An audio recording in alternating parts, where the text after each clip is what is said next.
Jom undi favourite wrestler korang dekat Slammy Award. Macam mana nak undi? Sat, follow, halo. Dah. Asyik.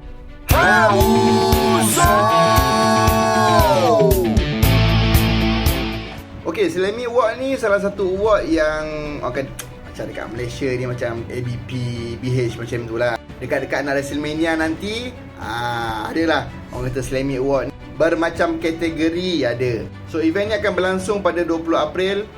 So dekat masa-masa WrestleMania day kedua, yang akan dihostkan oleh Cathy Kelly dan juga Big E. So kategori memang banyak.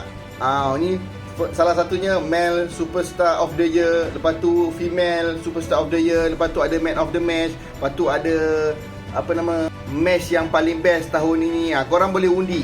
Nak undi korang kena download WWE punya network punya tu dekat Play Store korang.